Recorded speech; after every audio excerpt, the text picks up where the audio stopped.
again at some point. Oh, now we're serious. Sit up straight. Too sick. No more predators. We can cut this part out.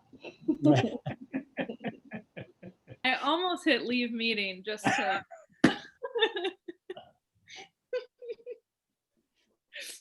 Well, then we all could come back in sleeping. Yes, exactly. Kid, listen. That's very impressive.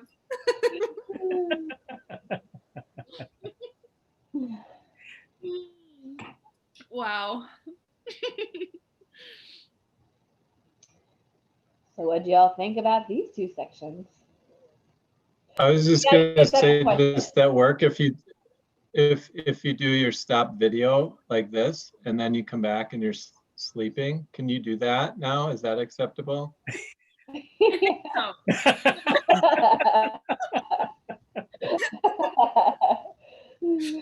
Absolutely. I feel like I've seen a lot of like videos on Instagram lately of people surprising their like teachers and professors where they all turn off their video and then all turn them on at one time. And so I think that you could totally do a pretend like you're sleeping prank that way too. God, I wish my students would do it on Thursday. That would be hilarious. It'd be a good last class. Yeah. Wow, is Thursday the last class? I mean, I guess it's that time. That time of year. Wow. Kevin, are you done too almost with the semester? Yeah, grades went in yesterday. So I'm just wrapping up reports and pretty much done. Wow. So how big of a beer are you drinking tonight then? Just a standard. I got work to do tomorrow. So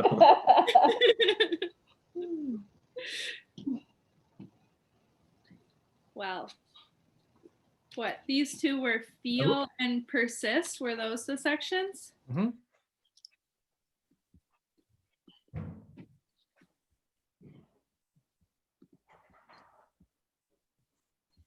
So far, these have been the two hardest sections to read for me. I found them really tough and not just like saddest for me. Mm-hmm. I would agree, but particularly one more than the others. So I kind of wonder if we could try to focus on chapter 5 first and then move into 6. Sure. Because for me, 6 was much more difficult than 5. Mm-hmm. I would agree with that. I'm going to 5. Mm-hmm.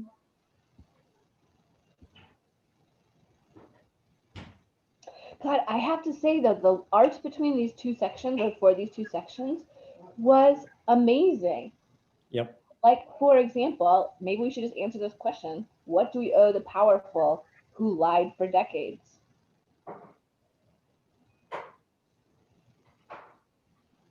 Brilliant. Mm-hmm. You said it, right? Revolution. True. Yeah. I think we can just capture all of the emissions and put it in their house. And lock the doors. Here you go. You left something. You let something escape. So Yes. we wanted to return it to you. That would be amazing. Yeah. So one thing I think is really interesting, there's like some interesting tidbits in here, I thought. And the very first one, the essay, she said, one key finding is that it takes just 3.5% of a population getting active for a campaign to win. That was astounding to me. That's just such a small number. And it left me thinking, well, what are we doing then when 70% of the population roughly, thinks Right. there's something bad happening? Right. We're way over 3%. Mm-hmm. But not getting active, I think, is the key part. Well, it's a small percent, but it's actually probably a fairly large number. 11.5 million people. Ohio, state of Ohio. Mhm.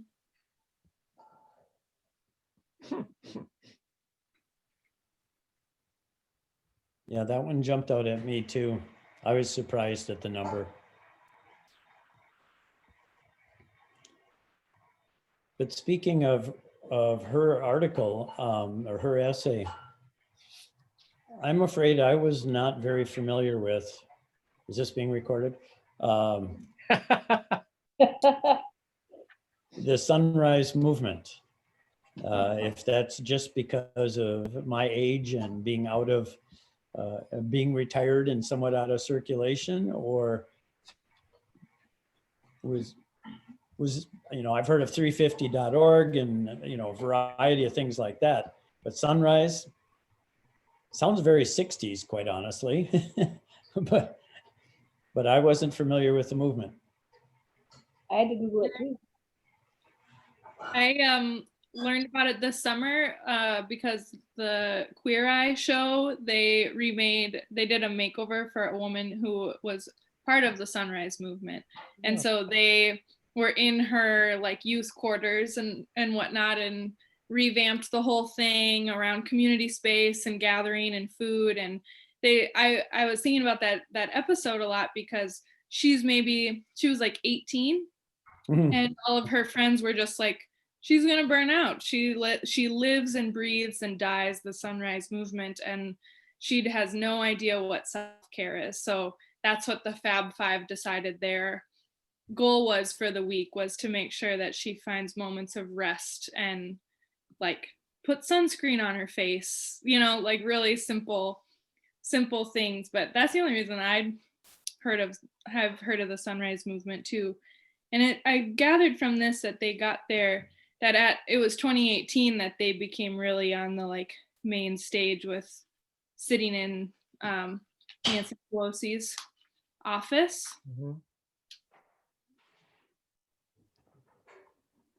I actually do remember that happening, or that getting in the news. Like that particular event, I did remember hearing about. Mm-hmm. And I think it's intriguing to think about that for me.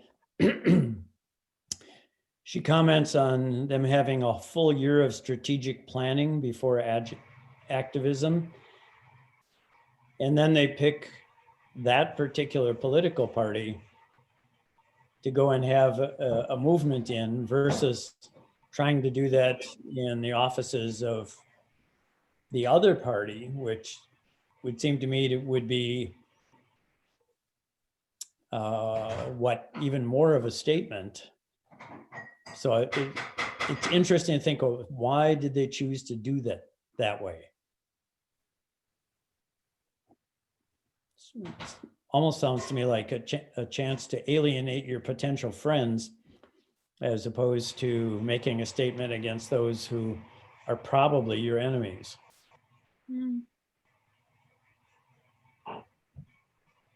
And yet, I think, wasn't it the last couple of books on racism that we read was just talking about like the liberal problem, essentially, like maybe calling them out is what's necessary to say, like, hey dude, like where's your action to go with the words that you say you believe? Well, I'm talking too much, but I'm going to jump in right away on that, because I found the essay Sacred Resistance within this chapter. Again, that was one that resonated with me. And she certainly points out that there's a tendency for the traditional organizations to take traditional approaches, traditional advocacy, and everybody's so desperate to have money to keep your organization going that you're not willing to do things like go into Pelosi's office and having a rant, because then the big money people who are kind of sympathetic may not keep your organization going.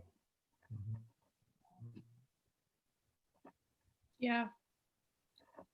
That essay is the one that struck me the most, I think, from these two chapters. And I think back to Joe and Bruce, you mentioning just feeling like a little uneasy in the first reading the first chapter of the whole book. And I felt that in the Sacred Resistance, of just being so aware of my own whiteness and cultural lens that with I approach everything, right?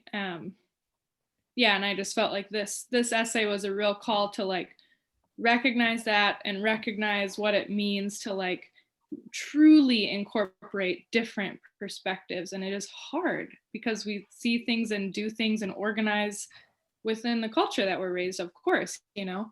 So yeah, this essay, it was really striking to me. She writes, quite simply, I do not believe we will solar panel or vote our way out of this crisis without also radically reframing our connection with our mother. Danielle, you had some phrase as I was reading that I feel like you said recently. Sorry, caught you off guard. Anyway, and I just felt like it was very similar to that radically reframing part. And it made me think of a book that I read a couple decades ago. It's called Radical Simplicity, about a guy who wanted to try to live off of the amount of land that could sustain each human if that's all we lived off of. Something like that. You remember reading, Shannon? I have it. Yep. Yeah. I love it. Yeah. And I just thought about that, and I thought that was really good. And that to me, it's interesting that made you feel, well, not that sentence necessarily, but that essay made you feel uncomfortable, because this is the one essay that I felt really good with. And I was like, yeah, I agree with all of that. We have to do that. And Gina McCarthy's as well. I felt really good about that she was somebody who I respected in that sense. And you said we're not allowed to go into chapter 6, but oh my gosh, 6 is what was hard for me. So we'll come back to that later. Oh, I mean, we can switch. No. I'm just like, wow, yeah. I felt like this whole chapter, I was still okay with it. It was still, I got to 6 that took me down. I will say what you said, that radical change that she talks about in the Sacred essay. Yeah. I was just like realizing, I was like, I don't want, I mean, even if we could, I don't want to live into a world in which we don't radically reshift how we approach it. Yeah. I'm just not interested. I have to show you something here, because it seems like now is the right time to at least do it. Is that in the Discover magazine, I was looking at 2 maps, a map of air quality in 2000 and then in 2016 for just North America. And I tell you, all the way the eastern part, all the way up to the Mississippi River and up into Minneapolis, you know, sort of that quadrant of North America. It just looked like it was in bad shape. Look like, oh my gosh, the air pollution there. And then out in Los Angeles. Okay, so all that, and then Los Angeles. And so then I decided to do a little research, and I was reading about from some Republican groups, their perception of those maps and how misguided they were. And so now I'm going to share my screen, because this is a map of today's real-time air quality index in the world. And so green is good, yellow is moderate, though you can see that. I didn't have to read those. But you can see over in India and China where it's all purple and maroon. There's big swaths of it that are purple and maroon. And then I'm sorry, I'm is this Turkey or something like that? I'm geographically disinclined. I don't even know. I think that's Turkey right in there. Yeah, it should be about there. Yeah, that's just really rotten as well. And so I was just gonna zoom it. I can't, you people are in my way.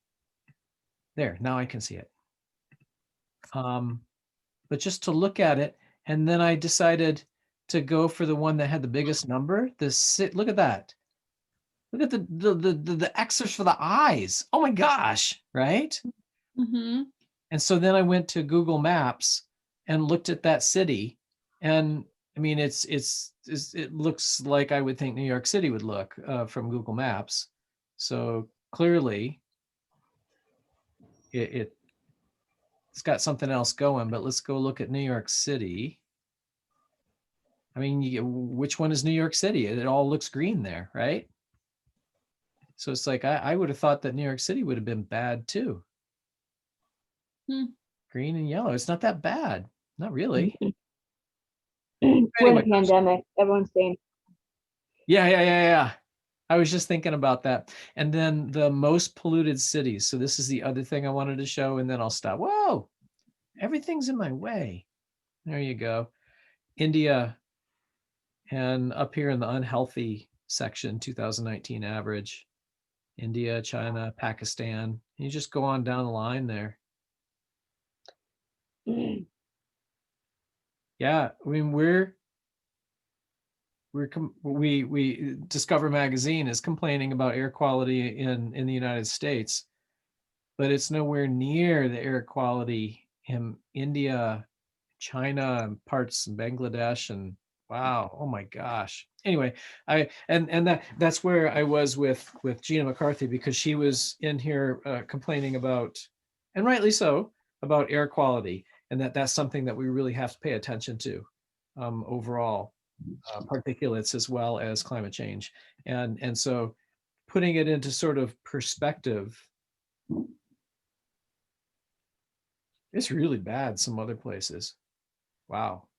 Yeah, that makes me wonder about the article by Cameron Russell, Dear Fossil Fuel Executives, about fashion, just because I feel like she highlights the basically offloading a lot of the things we consume to those exact parts of the world that you highlighted that have that air quality, and just makes me curious, like what types of factories might be in those places. I'm sure geography plays into it a little bit, right? Like Los Angeles is going to have more pollution than New York because it's more in a like divot. So, but still, just out of like curiosity, like, what's in those cities? What industries? Yeah. Yeah, she writes about Bangladeshi garment workers and really bad air in parts of Bangladesh. Yeah. Yeah, it's all social justice. And where is our stuff made? Yeah. And that's the that's the visibility of it too. Is, I mean, if our air quality is good or relatively good, and we don't really see the effects of climate change in the way, or what industry is doing on a daily basis. If you're working in a factory over in India or Bangladesh or Southeast Asia, it's like, yeah, they know what's going on. They feel it every day, and it's pretty punishing. And so, industries that exacerbate that, and we're part of that problem because of what we consume. We have a whole system. Most of our systems are based on that. And so, I mean, that's kind of, so many of these essays are saying like, we gotta just totally shift all of our systems. There were like a few things that I like listened to this week that really like connected with what we were reading. The first was a TED talk on like the people history of bananas, and it is terrible. It made me never want to eat another banana again unless I was like in a banana grove, a wild banana grove somewhere. But one of the things it brought up there was the rights that corporations have, and it was talking about in the 50s and 60s how banana corporations destroyed South America, like overthrow through like a country's first democratically elected president because the president recognized the banana companies were Chiquita recognized that they recognized that Chiquita had all this land and was profiting off it, and that people were really being hurt.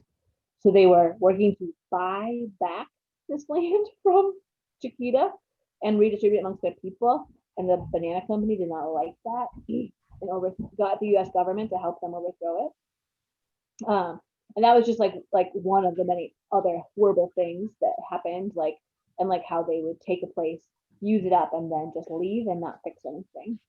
And I just think about tying into the oil executive article, but just a number of them, and just thinking about and that initial question of when did we give corporations so much freedom and immunity for their actions? That was one. And then I listened to a TED talk about a woman from Africa who was talking about the jump, all this climate work and all the developed countries which produce most of the carbon, problems, and them talking to Africa and saying, no, you guys can't, you cannot do this, it's bad, you have to follow these things. And she was like, if Africa, the continent, fully developed in the short term to bring basic rights to their people and use fossil fuels to do it, it would increase climate emissions by 3%. I was astounded, but she was like, yeah, no, just if we went full scale, use fossil fuels to it would increase the overall what's going into the atmosphere by 3%. And she's like, yeah, and I was just in New York City and there was a gym down the street that was held at 10 degrees Celsius so people could work out in the cold because that helps burn fat more. She's like, I'm not advocating that they do Africa has a long-term solution for a fossil fuel economy, but she was just like, this is ludicrous that that you're even talking to us about this, and racist, and a whole bunch of things. She's very well spoken about how deeply troubling that kind of was. And there was one more, but it slipped out of my head, so I remember it.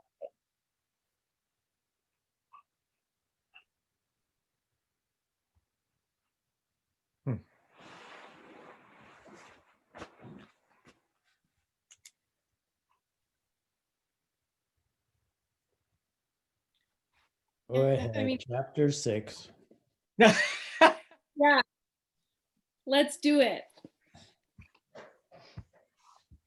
Whoa. All screwed. That's it.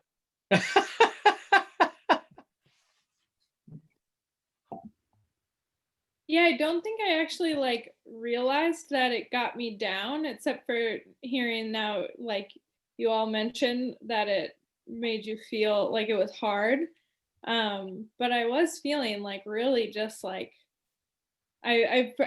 caught up. So I finished chapter 6 this before dinner at 5, and making dinner and stuff. I was just feeling really slow and tired, and I was I have no idea why, but hearing you all say that this was a hard chapter to read, it's oh, maybe that's why. Maybe it was maybe it did get me down more than I realized it did. So I'm intrigued to hear what you all have to say about it.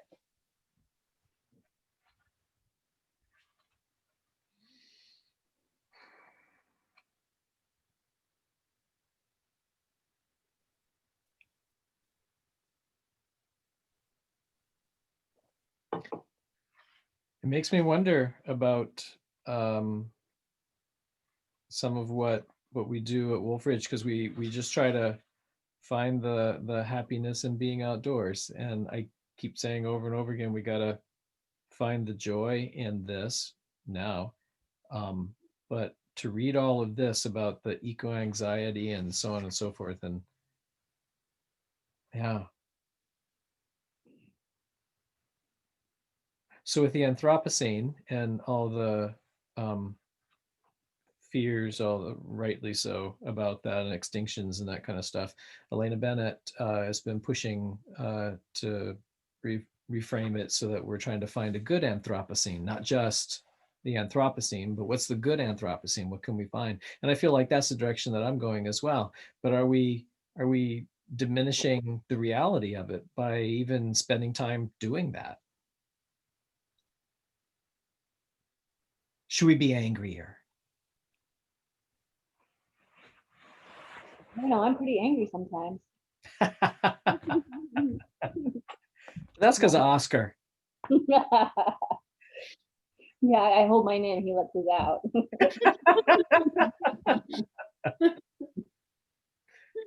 I don't know, Joe, the first three essays, I think there's a discussion about the need to be angry, but the what's connected with that is being depressed. Mhm. And I think, the eco-psychology, the battle of trying to be a mother and be a rabid activist at the same time. Yeah, there's a lot of comments about despair and depression, especially in those first four, I guess, essays. Yeah.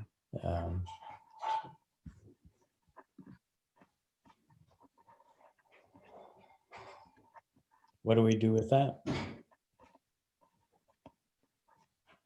Yeah, I think it was the first time since I've been reading that I felt like on Reddit, like in every essay, like there was like a fair amount of word space given to we're losing the orcas. This particular thing is screwed. Like basically we're fucked, we're fucked, we're fucked. Like that's the message that came across. And we feel really badly about that. And I think it's really interesting that like up until that point, I knew that's what we were talking about, but it wasn't like as much explicitly said it. I don't think this is the way that I think about it. And so I was just thinking about that, and I was thinking about how what we're consuming in the media or like the stories that we're hearing, how that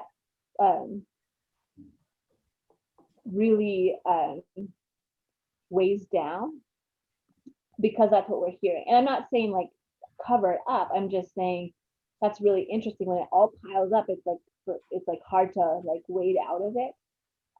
Versus like when you talk about like, are we asking the right questions?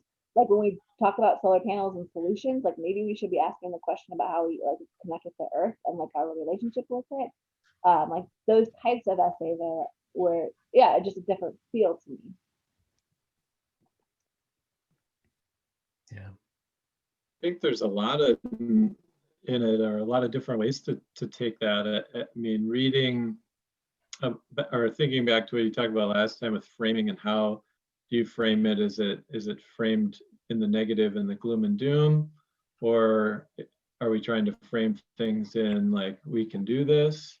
And it just really, this whole book is kind of a trying to capture everything, which is like everything's on the table because it's a wicked problem, right? It's a huge problem. It's going to take everything. And what it's chronicling is kind of like, okay, this is what the doom and gloom is doing to people. And here's some of the, health and mental health issues that come up. But I also step back from like that part of it and the challenge of reading it and trying, to rationalize and not think about how bad things are, is the role of emotion in getting people motivated to do something. Like if you feel that, like you feel like, holy shit, this is bad. Maybe we should do something about it. Well, maybe some people need to, maybe people need to feel bad for a little bit because emotion can motivate you to act. And so it also highlights we need to make people feel joy in the outdoors or other emotions as well, because all of those, again, that's the part of our brain, right? Our amygdala that influences our decisions. And so that's, there's a lot in that chapter being pretty heavy and like, wow, that's very different than my experience of being outside. I'm pretty lucky. I don't, deal with that at all. Yeah. So I'll put this in frame as well, that each morning while I'm eating breakfast, I try to read a couple big articles, and I read an article in the Atlantic this morning that was titled, "Is Trump Trying to Stage a Coup?" That was the article. And the whole article starts out with a quote that this author had heard when she was growing up, Turkey again, I think it was Turkey. And the quote was, "Oh, this must be your first coup." Because the person who was saying that sort of thing actually wasn't saying it to her, but she heard this. She was saying it to somebody else who had never been living in something like that. And so as this was happening, the person said, "No, this can't be happening. We must be misinterpreting this." And so was just sort of putting it off. And the point that the author made with this is that that's how everybody's treating Trump right now. No, it can't be that bad. And that this is just the first step to being, was it Napoleon's son or something like that, who just kept trying over and over and over again until finally he was successful and he changed all of France. And the whole point of the article is, this is probably our first coup and we should pay attention to it. And so then reading these, it's like, oh my gosh, climate change isn't new. Pollution isn't new. Extinction isn't new. Maybe I should be angrier.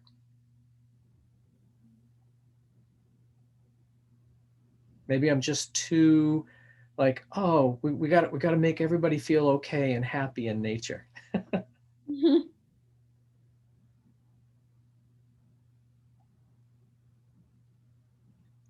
Yeah, but you can go and hang off a bridge and stop a giant oil digging drill if you want. And that's one way to do it. Yeah. If you're so inclined. High activists. I loved it. That was great. I guess I want to throw in two contrasting quotes. One was from Loving a Vanishing World. And she says, "It feels important to say here that it's not reasonable to expect to feel hopeful, at least not very often." And I felt like that was a tone in most of the essays here. Mm-hmm. And yet at the same time, in the first essay, Ash Sanders comments, and I'm paraphrasing the first part of it, but she says, "Research shows, quote, most humans respond better to manageable, hopeful amounts of information tied to concrete, doable actions." And so I felt like,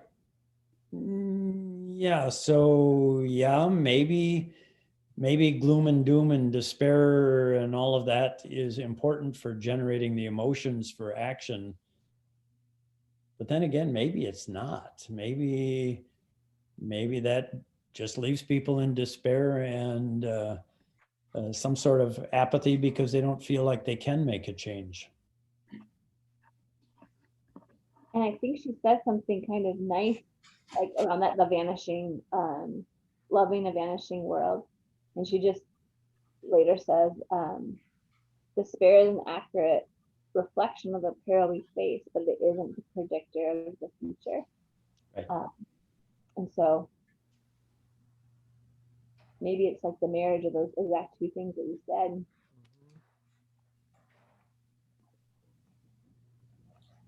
Yeah, and I feel like a little bit in reading this chapter, I felt struck by simply giving space to grief. I feel like a lot of the authors were just, especially that first one, of just feeling like she had no, like she was that the one where she finds the linguists who are making up words, and she's at the table there of like, oh, there should be a word for somebody who like always brings the party down, and she's like, actually maybe there should be a word for people who silence people's real feelings about something. And I just feel like especially approaching it as like environmental educators here, of like that, you know, giving space to that real grief and fear people would feel is what I was really gathering from a lot of these essays. So I wasn't necessarily thinking of them in terms of like marketing and motivating people, you know, like sharing a message, but like giving space and acknowledging the real like spectrum of emotions that come with huge societal change. And I really liked the essay on psychology, adaptive, what was that? The adaptive mind, and just her highlighting the three types of change, the ongoing accelerating change, traumatic change, and transformative change. And just acknowledging like so much is happening in brains living in this society. I feel like part of it, like reading this book, not just these 2 chapters this week, it's just like it is validating for recognizing like, oh, we're not just thinking about this because we're environmental educators. Like the entire world is experiencing climate change. And I feel like that sounds really simplistic, but like I think sometimes you can, like, I forget about that. And a lot of people are actually experiencing it far harsher than I would. But I just happen to be in a profession that's like labeled to care about it. So, and it's just, it's interesting to think about.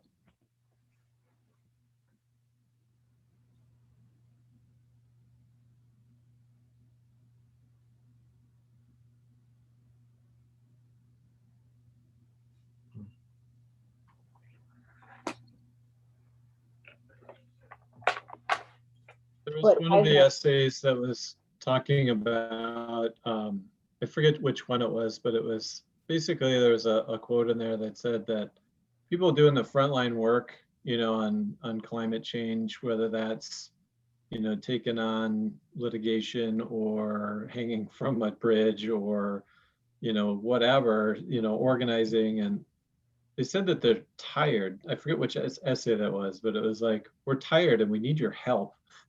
And it's like, you know, one of the things I took out of this too is like, it's exhausting. And when you're in the front and you see it, that shapes your perspective. And like, you know, some of the mental health issues and, uh, you know, the stories that came from that one is like, that's real too, you know, for the people that are working on the front lines of this. And, you know, for other people that aren't, you know, get going.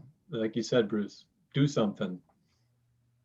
It's time to do something. Anything, I mean, it's going to take everything.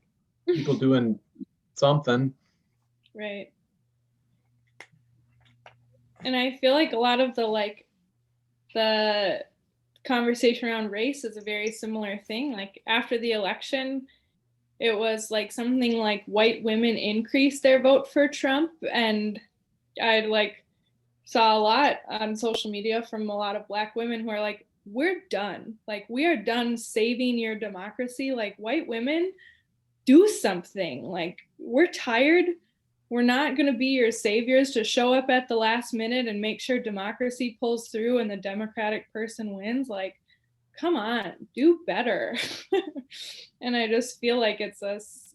I mean, all the problems are wrapped up with each other, but it's like, it is much easier to not, when you don't feel the immediate experience of either racism or direct climate change and these things like really negatively impacting. I think it can be hard to be motivated unless you're in a like circle situation. Like I think back to the Sunrise Movement and seeing a little bit into their living quarters on that Queer Eye episode. It's like, well, yeah, they all eat, live, and breathe that, because what else are they going to do? Like they're in a home, that's what they're doing, you know? And so like I think that that's interesting too, how when it's like to be like separate of things and not immersed in the problem or the solution super actively. And yeah,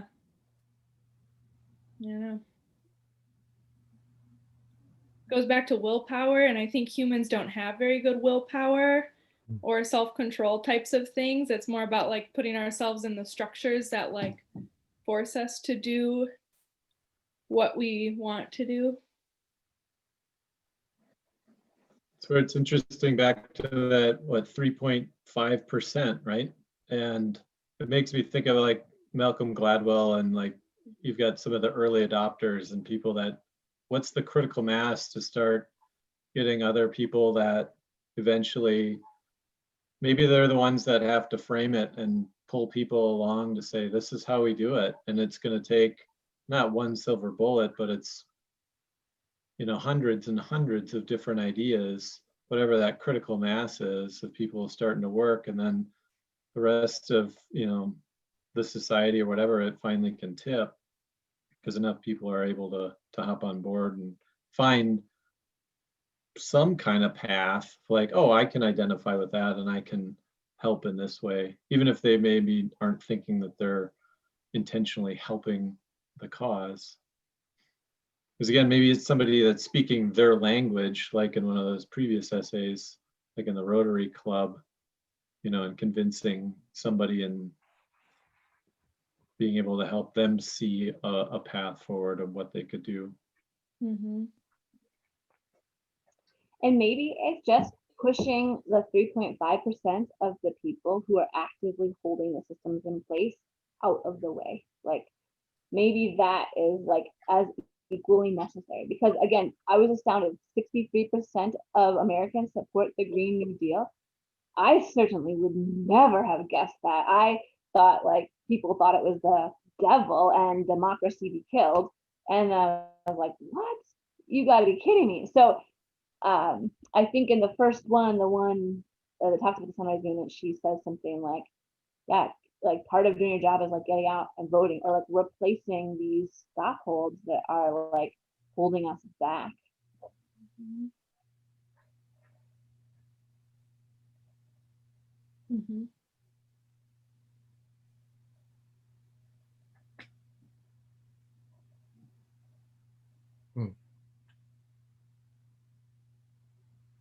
I'm trying to think back to what we read about systems.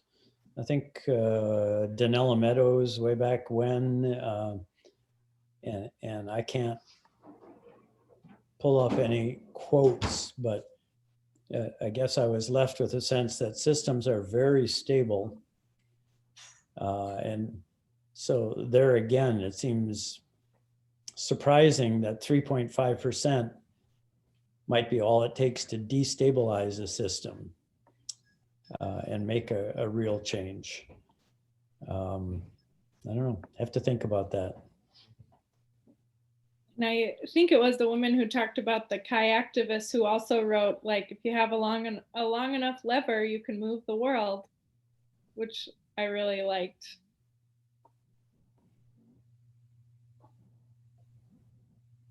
I think that's the system thing too, right? And how everything is connected, or the butterfly effect is like, her one action or a group of 10, 12 people that eventually led to more people showing up, that led to enough people to where they just stopped the project, right? So it's like that one or small group of people that can, if in the right place or the right lever, can have enough influence to make a difference. And it might not be that one person, but maybe it's that person that influences the other person that makes the difference. It's all the interconnections. And here it is. And here we are too, right? Like, I mean, yeah, like that being able to like capture these stories in this book or all the books we've read, right? I mean, I don't think it's enough to only have a book club, but I do think it is a really important part to like keep yourself learning, and not only your own learning, as we talked about our confirmation bias last time, but like it, even though our perspectives are probably pretty close within a society, it's still another human's lived experience in the world, interpreting literature around this topic as we like form our ideas and move through the world. Yeah. Yeah, and it's also like every action counts. Like there's no like, you know, every action counts. And we can like, it's only like, I guess it's only our privilege that allows us not to feel that, right? Because we have the luxury of not considering it counting, like, or like it being fine, or next time, or whatever we use to like justify how we act, that isn't a different and like changed way. Like, and like super easy for me to be like, well, I can do I mean, I'm shifting. I mean, and I am, and you gotta give yourself grace, but like, gotta think about things and hold yourself accountable, huh?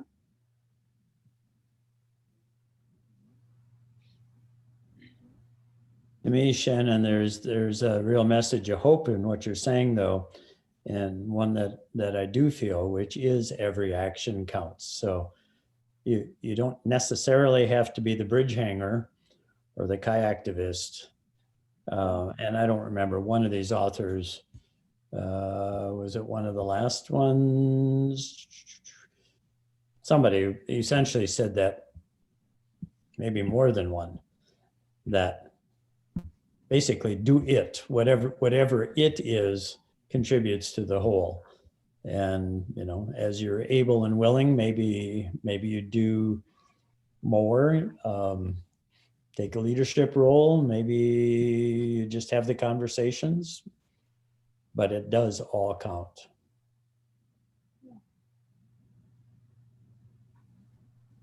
Makes me think too, though, the challenge of chapter 6, where the one gentleman at UC Davis or whatever, that was the professor, and he was out just foraging and living pretty simply, and then now he's got a family and kids, and he just wants to lay on his lawn, and like, he's not going to be able to do much if he's depressed and not interacting with other people. And so it's self-care and some mental health as well. I take as a lesson from this is, you do need to experience some positive emotions and feel like you have some agency in that. If every little bit does count, well, if you're totally depressed, you're not going to be contributing your best or be in a position over the long haul of your life to be able to do a whole lot. And so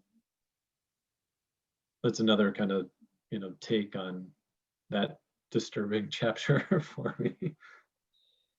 And I I remember reading or hearing something about Thoreau, and like the reason he went to his cabin was because he didn't agree with society, and he wanted nothing to do with it, right? And so he left, and then I was thinking about that, reading that first story too, and it almost it like, I think as humans we forget that I think we're more like ants rather than like like we are kind of a super organism, and like a community, and that social being is like extremely important. And like if one person just removes themselves from society, it's almost a little egotistic. Like that alone does nothing except for appease your own despair about the world you live in, rather than like really, like, I think I loved the last essay in Feel was one, hilarious, and at the end she just is like, I will do it, I will make a world out of it, and I will live in it and live for it. There's no place like it. Home is always worth it. And I think that home is one, like your environment, but the people around you too. And yeah, I just think about that a lot, of like making space for the real feelings and depression that come with like living in a world that we're in, and also like being careful to fully retreat and think that all of my actions are the thing that's going to be. It's like, no, it's all of these have been about collaboration and activism, is about finding those groups and groups of people who are doing this, who then affect this, who then affect this. And that felt really important in this chapter too.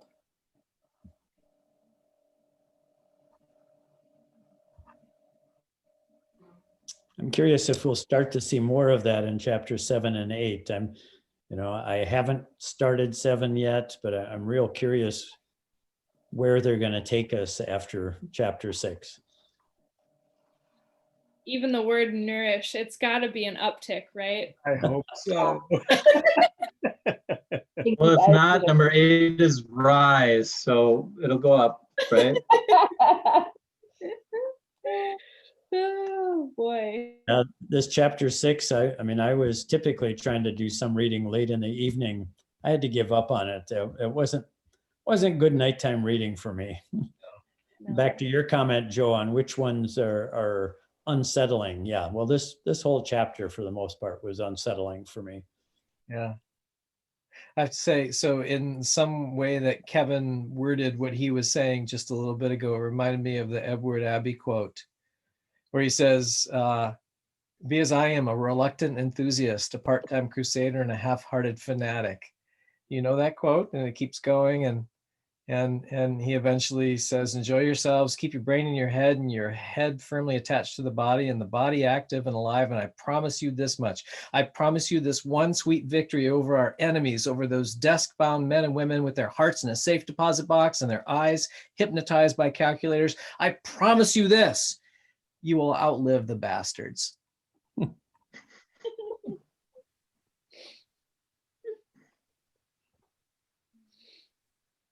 Well done. I hope that chapter 7 and 8 are like that.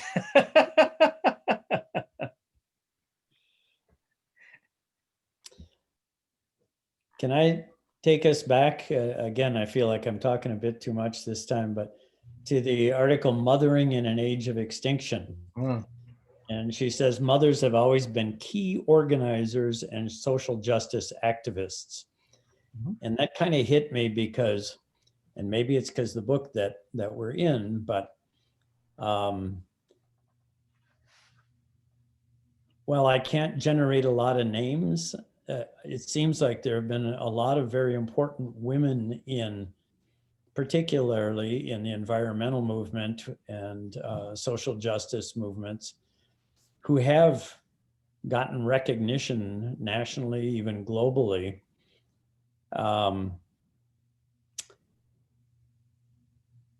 And it makes me wonder about the gender role in doing that. If there's something unique in being a woman to lead these kinds of things, or if that's a more recent thing,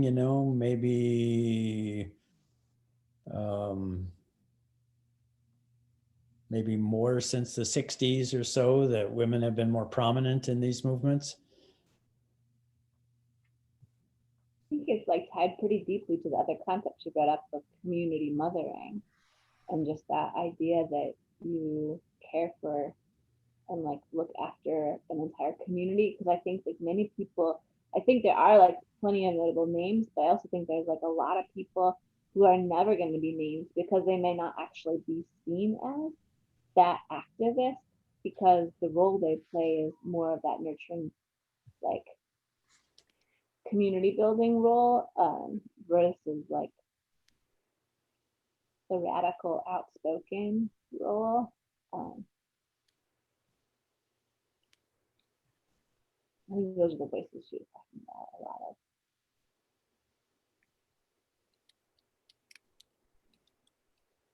Yeah, I don't know off the top of my head like the patterns or trends in history, but I've heard a lot of similar stories around of like the democracy and Black women's role in democracy, and women in like a lot of civil rights movements too. So I don't know, but I think it's like, yeah, further reaching than the environmental movement too. I also think there's like something interesting. What made me think a lot, or what I thought a lot about in that chapter was the idea of Mother Earth. And like, yeah, like what connection is that? And like, why do we, like, what does that, what does referring to Mother Earth, like we so often, like society so often does, religion, I mean, US religion, but like, yeah, I think that's like,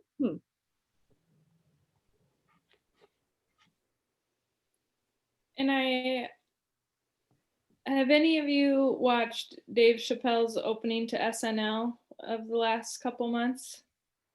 His opening monologue?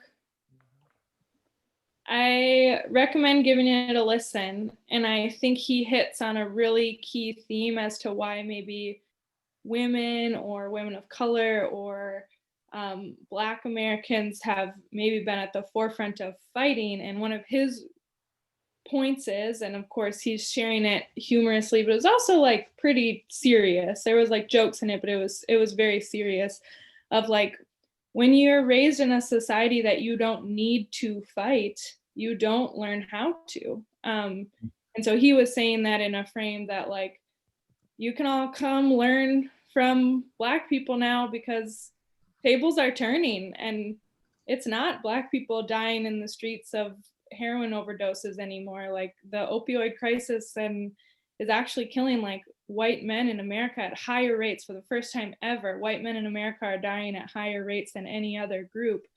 And so he was just saying like, come get your lessons.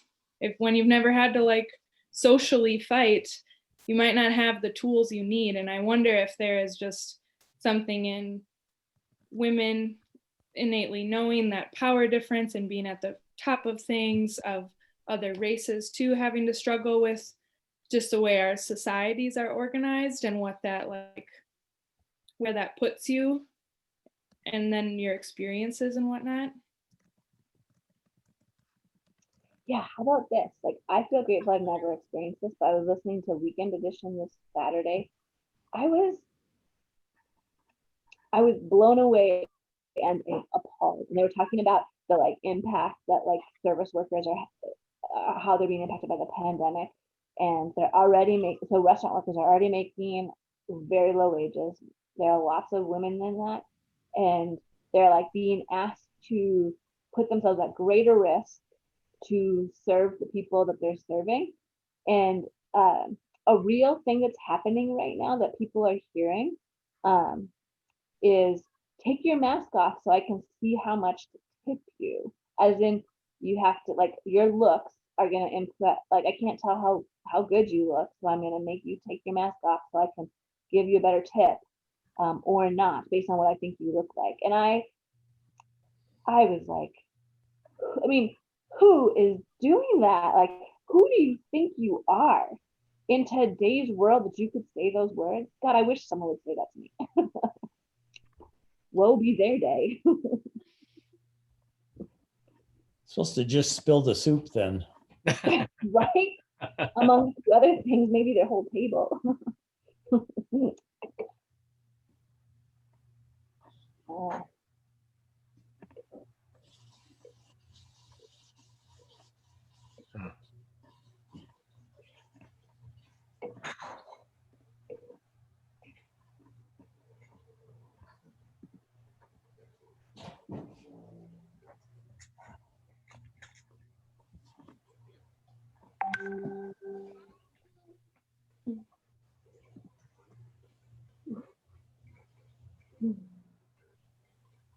Sorry, No, I was reflecting on some of my experiences as a waitress and not being surprised by that at all. Yeah, I had my ass slapped a few times by strangers when I'm like working. So, you know, and it's like, it's shocking to know what to do in the moment. And yeah, it's absurd. And I mean, I feel like, I don't know. I try not to always like see the gender dynamics happening, but I like they're there most days. And it's like no one's fault. You know, it's kind of back to that like socialized world that, so you want to talk about race is mentioning, it's like we're socialized in certain ways, you know, that happens. Right, Clyde?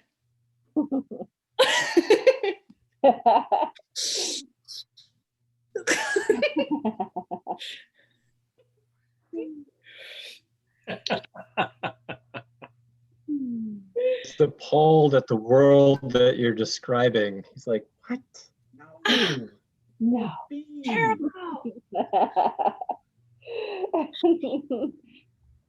like, that won't be my world for sure.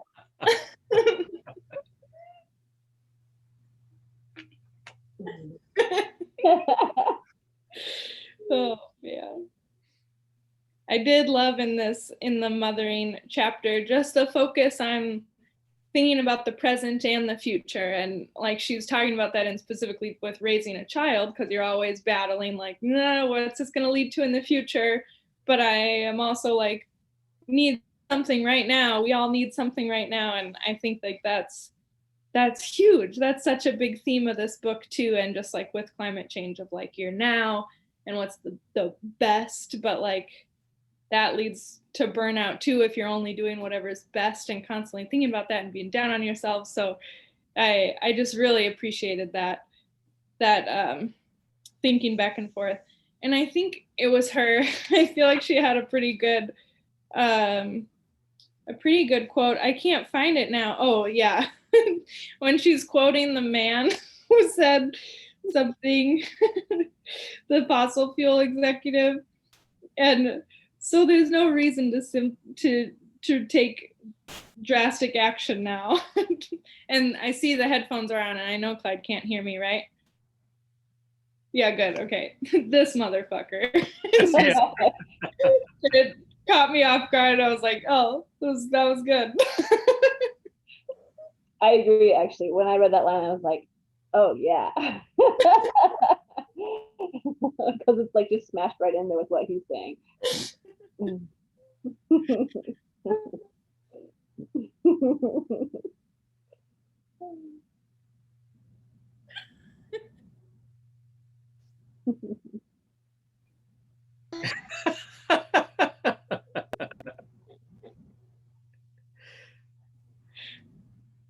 Are you a party crasher? You gonna say hi? Copycat. Hi.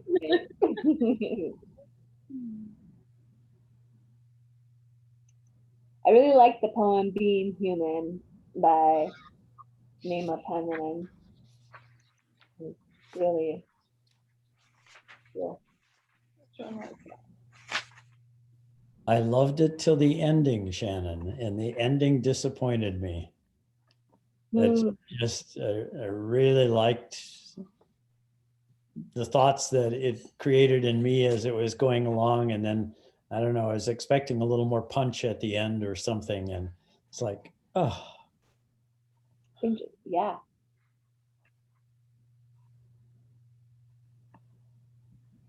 I'm just reading the last few lines again.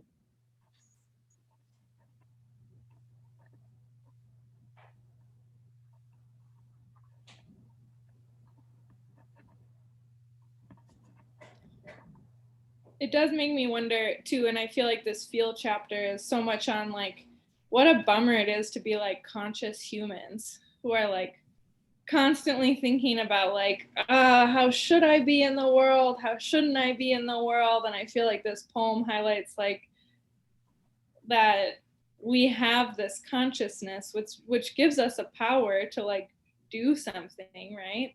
But it's also like kind of torture. But also the fact that she's suggesting maybe that there is a consciousness in all these, what we would typically consider inanimate kinds of events or things, and not just animals and critters and those things that we might be a little more predisposed to thinking of them having thoughts, but you know, snowflakes and rain and wind and all that. To me, that was just great. It was so cool. Mm-hmm. I would align that from my limited perspective with more of an indigenous view. Yeah. Her last point is interesting. Efforts give way to existence. Like,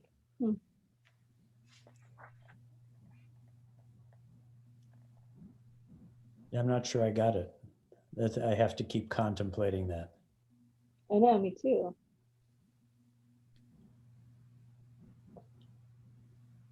I don't get it, but I often don't get poetry.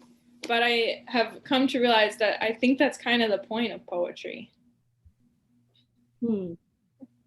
That like it's up to interpretation.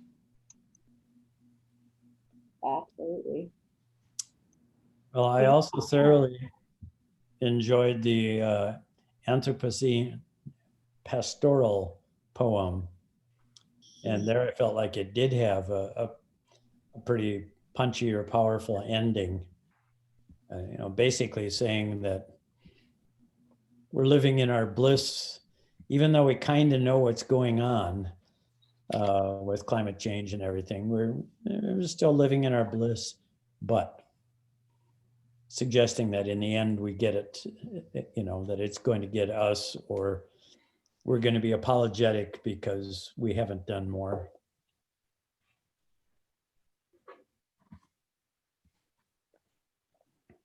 Yeah, that was beautiful.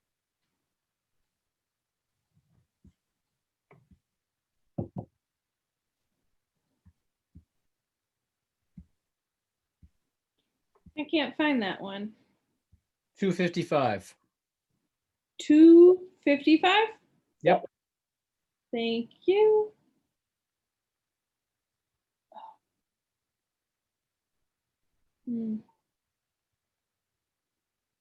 I don't know if she's saying this in a way, but I feel like you could kind of draw the analogy for some people right now. It's such a nice winter. We're hardly having any snow. It's been warmer than usual, yada, yada, yada, for us here right now. But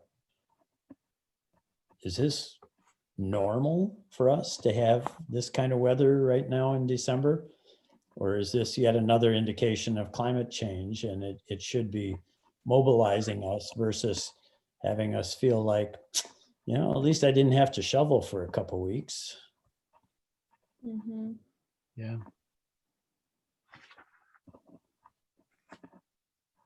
Right? Luxury again, right? We don't have a campfire burning in our backyard right now. Like some of the other things. The non-threatening effect. Mhm.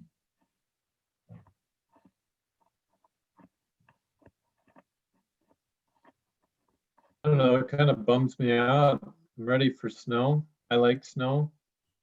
Same here. Want to ski.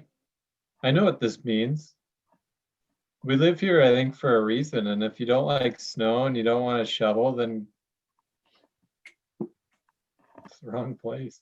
Yeah. Yeah. But there's the coalition of people that are like, let's save our winters. I mean, there's groups of people and folks that are.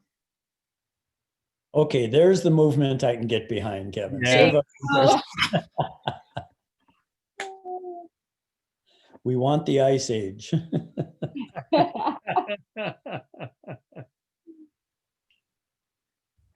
Well, I'm not a skater anymore.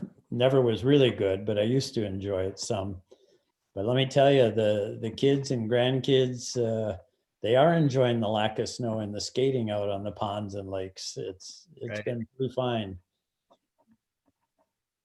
So Rick Colleth is the publisher of the book series. Anyway, he contacted me this evening and said, I'm going to go out and use my Nordic skates. You got any good lakes that are not snow covered up there? And the Nordic skates, I had to look those up again. Those are those really long ones, and you clip your cross-country ski boots into the binding so your heel is free. Oh my gosh. I got to get me a pair of them. Oh, I have to Google that. I can't even like imagine what that looks like. Nordic skates. Yeah. Tom Beery came back from Sweden absolutely hooked on those. And he would talk about skating out on the ocean where there would be undulation of the ice Oh my gosh. as you're skating and you're just gliding along on those long skates. And he got a number of people around here interested in getting those skates, and actually they did get them. Oh my gosh.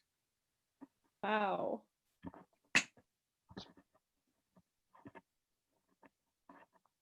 I don't know if I have the guts to go skating out on ice that does that. Wow. We need No, to do surfing. yeah, I'm definitely a little scared of ice, so I don't know that I could handle that.